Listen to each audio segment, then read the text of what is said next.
एक खतरनाक महामारी की वजह से दुनिया लगभग खत्म हो चुकी है और जो लोग बचे हुए हैं वो जंगलों में छुपे हुए हैं और बहुत शांति से अपनी जिंदगी गुजार रहे हैं। अब कहानी 25 साल बाद की दिखाई जाती है, जहां हम एना नाम की एक लड़की को देखते हैं जो एक स्टोर में कुछ दवाइयां ढूंढ रही थी, पर उसे वो दवाई नहीं मिलती। तभी उसे वहाँ किसी के होने का एहसास होता है और वो डेविड का नाम पुकारती है। डेविड एना का छोटा भाई है। अब वो बाहर आकर देखती है तो वो डेविड नहीं बल्कि कोई और था। तभी एना डेविड को तुरंत वहाँ से निकलने को बोलती है और वो दोनों जंगल की तरफ भागने लगते हैं। डेविड के पूछने पर एना बताती है कि कोई नकाबपोश आदमी उसका पीछा कर रहा है। जंगल में भागते वक्त डेविड का एक पैर जख्मी हो जाता है। अब वो चल नहीं सकता। वो एना को वहाँ से जाने को कहता है और बोलता है कि वो जल्दी ही घर आएगा क्योंकि उनका घर वहाँ से ज्यादा दूर नहीं है। इसके बाद एना वहाँ से चली जाती है। डेविड के पास उसकी हिफाजत के लिए बस एक चाकू था। वो नकाबपोश आदमी अपने मुंह से कुछ अजीब सी आवाजें निकाल रहा था। यहाँ हम एना के घर को देखते हैं जो काफी छोटा था। इस घर में एना की बीमार माँ है और एना स्टोर में अपनी माँ के लिए ही दवाइयाँ ढूंढ रही थी। उसकी माँ डेविड के बारे में पूछती है तो एना कहती है कि वो बाहर है, जल्दी ही आ जाएगा। इसके बाद एना अपनी माँ को एक कार्ड दिखाती है जो उसे स्टोर में मिला था। वो कैलिफोर्निया बीच का ग्रीटिंग कार्ड था। वो उसे दीवार पर लगा देती है। यहाँ हमें पता चलता है कि एना और डेविड इसी जंगल में पैदा हुए हैं और उन्होंने कभी भी बीचेस या समुद्र नहीं देखे हैं। उनकी माँ दुआ करती है कि तुम दोनों एक दिन बीच पर जरूर जाओगे। एना कहती है कि ऐसी दुआ करने का क्या फायदा जो कभी पूरी ना हो। उसकी माँ कहती है कि ऐसी जिंदगी का भी क्या फायदा जिसमें कोई उम्मीद ही ना हो।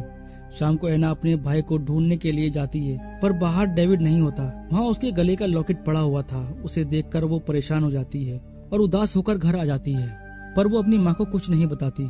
उसकी माँ परेशान थी क्योंकि रात काफी हो गई थी और डेविड अभी तक घर नहीं आया था। पर एना अपनी माँ से कहती है कि वो जल्दी ही आ जाएगा। यहाँ एना की माँ अपनी आखिरी ख्वाहिश बताती है। वो चाहती है कि एना कुछ ऐसे लोगों को ढूंढे जो जीना चाहते हो, या फिर कोई समुद्र या फिर कोई बीच। इस पर एना कहती है कि ये सब बातें काल्पनिक लगती हैं और फिर सोने चली जाती है। सुबह एक बुरे सपने की वजह से एना की नींद खुल जाती है। वो देखती है कि उसकी माँ अपने कमरे में नहीं है। वो अपनी माँ को ढूंढने के लिए बाहर जाती है। वो देखती है कि उसकी माँ एक पेड़ के नीचे बैठी हुई है और उनकी मौत हो गई है। ये देखकर एना बहुत दुखी हो जाती है और रोने लगती है। और डेविड का भी अभी तक कोई भी पता नहीं होता। वो बहुत अकेली हो गई थी। वो अपनी माँ को अपने फादर के पास ही दफना देती है। इसके बाद वो घर में आती है और लोहे को गर्म करके उससे हथियार बनाने लगती है क्योंकि अब वो बिल्कुल अकेली हो गई थी और यहाँ किसी पर भी भरोसा नहीं किया जा सकता। उसे ये सब उसके फादर ने सिखाया था। एक दिन वो नदी से मछलियाँ पकड़ रही थी, तभी अचानक उसके सामने एक आदमी गन लिए खड़ा हुआ दिखाई देता है। उसे देखकर वो डर जाती है और अपने घर की तरफ भागने लगती है। वो आदमी भी उसका पीछा करते हुए उसके घर तक पहुंच जाता है। एना के पूछने पर वो आदमी उसे अपना नाम पीटर बताता है। पीटर एना की हिम्मत देखकर उसकी तारीफ करता है, पर एना उसे ये बात नहीं बताती कि एना इस घर में अकेली रहती है, क्योंकि उसे डर है कि अगर उसे इस बात का पता चल गया कि एना अकेली रहती है तो कहीं वो उसका फायदा ना उठाए। यहाँ पीटर बताता है कि वो एक कम्युनिटी का मेंबर है जो बहुत वफादार और सच्ची कम्युनिटी है। वो जगह यहाँ से कुछ ही दूरी पर है। वहाँ इंसानों के जीने की सभी चीजें मौजूद हैं। वहाँ इंसान अपनी जिंदगी की नई शुरुआत कर सकते हैं। एना उसे कहती है कि उसकी माँ हमेशा उसे ऐसी कहानियां सुनाया करती थी। यहाँ पीटर को पता चल जाता है कि एना की माँ अब इस दुनिया में नहीं है। इस बात से एना थोड़ा डर जाती है, लेकिन पीटर जानता था कि एना ने अपनी सेफ्टी के लिए झूठ बोला था। पीटर कहता है कि रात काफी हो गई है और सुबह हमें अपने सफर पर निकलना है, तो एना कहती है कि वो उसके साथ नहीं आ रही। तब पीटर कहता है कि उसकी कम्युनिटी में एक लोहार की जरूरत है। इस काम में एना माहिर है। एना कहती है कि वो अपना ख्याल खुद रख सकती है। सुबह होने पर पीटर वहाँ से जाने लगता है, पर जाने से पहले वो एना की माँ की ग्रेव देखना चाहता था। वो वहाँ जाता है और एना की माँ के लिए प्रेयर करता है और वहाँ से चला जाता है। एना घर में आ जाती है और सोचती है कि कहीं उसने उसके साथ ना जाकर गलत फैसला तो नहीं किया। अगले दिन उसके घर के गेट पर कुछ फूल लगे हुए मिलते हैं। फूल देखकर एना समझ जाती है कि ये फूल पीटर ने ही रखे हैं। इसका मतलब पीटर अभी तक यहाँ से गया नहीं है। एना पहले थोड़ा सोचती है, फिर उसके साथ जाने को रेडी हो जाती है क्योंकि अब वैसे भी यहाँ पर उसके लिए कुछ नहीं बचा था। और उसकी माँ की भी यही ख्वाहिश थी कि वो ऐसे लोगों की तलाश करे जिनके पास जीने की सच्ची वजह हो। रास्ते में चलते हुए उन्हें कुछ बेसर्कस दिखाई देते हैं। बेसर्कस कुछ लोगों का एक ग्रुप था। ये लोग बहुत खतरनाक थे। उन्हें देखकर ये लोग छुप जाते हैं। एना बताती है कि उन लोगों से उसका कभी सामना नहीं हुआ है। ये लोग रात को वहीं रुक जाते हैं। यहाँ पीटर बताता है कि ये महामारी शुरू हुई थी तब वो 8 साल का था और उसके पेरेंट इसी जंगल में गए थे और उनके मरने के बाद उसी कम्युनिटी ने उसे पनाह दी थी। एना बताती है कि उसके फादर भी इन्फेक्टेड हो गए थे। उन्होंने उस पर और उसके भाई पर भी अटैक कर दिया था। उन दोनों को बचाने के लिए उसकी माँ ने उसके फादर को मार दिया था। सुबह होते ही ये लोग अपने सफर पर निकल जाते हैं। थोड़ा आगे जाने पर पीटर का पैर एक ट्रैप में फंस जाता है और एना उसकी मदद करती है। नदी के पास जाकर वो लोग वहीं पर कैंप लगा लेते हैं। इसके बाद एना नहाने चली जाती है। सुबह होने पर पीटर एना को बताता है कि उनके कैंप के दूसरी तरफ बूढ़े आदमी का कैंप है। एना उसके पास जाना चाहती थी पर पीटर वहां जाने से मना कर देता है कि वहां पर कोई ट्रैप भी हो सकता है। पर एना को उसकी माँ की कही बात याद आ जाती है कि दूसरों की मदद करना। एना उस आदमी को आवाज देती है और पीटर और एना उस आदमी के पास चले जाते हैं। जैसे ही वो लोग वहां पहुंचते हैं तभी झाड़ियों से निकलकर उस आदमी का बेटा आ जाता है और उन दोनों पर गन पॉइंट कर देता है। पीटर का शक सही था। यहाँ वो बूढ़ा आदमी बताता है कि मैं तुम्हारे कम्युनिस्ट को जानता हूँ। मैं तुम्हारे लीडर जूडिथ और जैक के साथ रह चुका हूँ। वो बहुत घटिया लोग हैं, इसलिए मैंने वो छोड़ दिया। वो दोनों कहते हैं कि पीटर एना को वहीं छोड़कर चला जाए, लेकिन पीटर एना को वहां छोड़कर नहीं जाना चाहता था और वो बड़ी चालाकी से उन दोनों को मार देता है। नहीं तो वो लोग एना के साथ कुछ भी कर सकते थे। यहाँ पीटर एना पर गुस्सा करता है। वो कहता है कि तुमने इनके साथ रहने को हाँ क्यों बोला था। एना बोलती है कि उसे उस वक्त जो सही लगा उसने वही किया। पीटर उस पर गुस्सा करता है और बोलता है कि कम्युनिटी को ज्वाइन करने का फैसला मेरा है, तुम्हारा नहीं। एना थोड़ा डर जाती है और वो लोग रात को वहीं रुक जाते हैं। एना सोचती है कि पता नहीं कल उसके साथ क्या होगा। सुबह होते ही वो लोग वहाँ से आगे का सफर पर निकल जाते हैं। रास्ते में एना को कुछ लोग दिखाई देते हैं। वो उन पर गन पॉइंट कर देती है पर पीटर उसे ऐसा करने से मना करता है क्योंकि ये लोग उसकी कम्युनिटी के लोग थे। उनमें से एक औरत पीटर को गले लगाती है। वो इस कम्युनिटी की लीडर है, उसका नाम जूडिथ है। पीटर एना को सबसे मिलवाता है। जूडिथ थोड़ी घबराई हुई थी। वो कहती है कि जैक उससे मिलना चाहता है। जैक और जूडिथ दोनों उस कम्युनिटी के लीडर हैं। उस कम्युनिटी का सिक्योरिटी गार्ड एना को जाने से पहले उसके हथियार मांगता है। इसका नाम बेन है। थोड़ा सोचने के बाद वो उसे अपने हथियार दे देती है। अंदर जाने पर हम जैक को देखते हैं। पीटर बताता है कि एना हमारी ही तरह एक रिलीजियस लड़की है और इसने इस महामारी को भी सर्वाइव किया है। जैक बताता है कि उन्होंने एक बेसरकस को पकड़ा है जिसने रात कम्युनिटी में घुसने की कोशिश की। वो पीटर और एना को ले जाकर दिखाता है। वो मुंह से कुछ अजीब आवाजें निकाल रहा था। एना को ये आवाज कुछ जानी पहचानी लगती है कि वही आदमी था जो उस दिन एना और उसके भाई का पीछा कर रहा था, पर वो ये बात किसी को नहीं बताती कि ये वही आदमी है। बेसरकस गॉड या किसी भी रिलीजन पर यकीन नहीं रखते थे। जैक कहता है कि उसे कल सजा सुनाई जाएगी। उसने किसी से कोई भी बात नहीं की थी, बस वो मुंह से कुछ धुन बजा रहा था। इसके बाद पीटर एना को अपना कमरा दिखाता है। वहाँ पर काफी सारी किताबें रखी होती हैं। उन्हें देखकर एना खुश हो जाती है क्योंकि एना को किताबें पढ़ने का बहुत शौक है।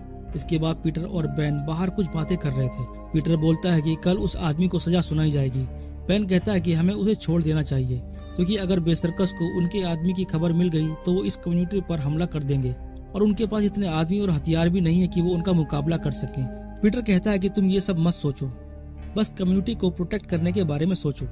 इसके बाद हम जैक, जूडिथ को और उनके साथ बेन और पीटर को बैठा हुआ देखते हैं। वो लोग वोट करते हैं कि उस कैदी को क्या सजा सुनाई जानी चाहिए।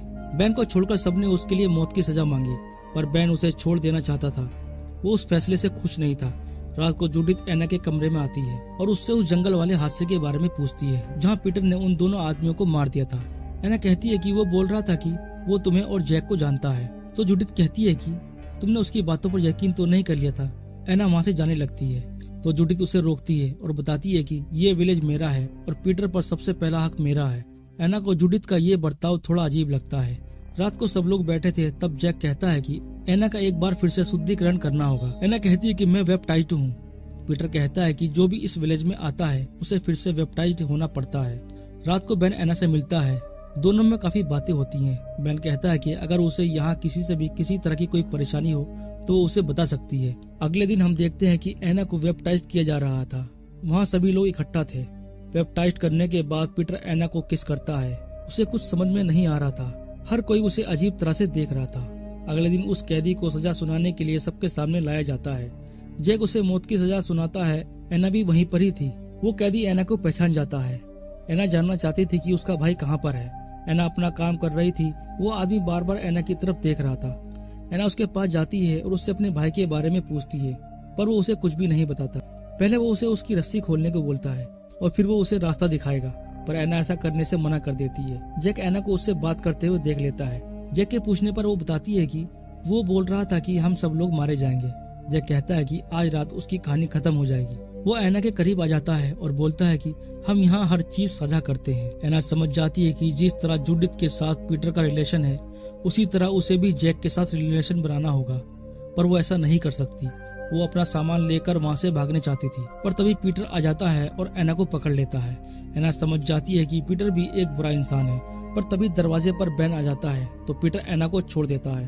बेन एना को डरा हुआ देखकर समझ जाता है कि कुछ तो गड़बड़ है, पर वो उसे कुछ नहीं कहता। बेन बताता है कि बे सर्कस को उनके आदमी के यहाँ होने की खबर मिल गई है।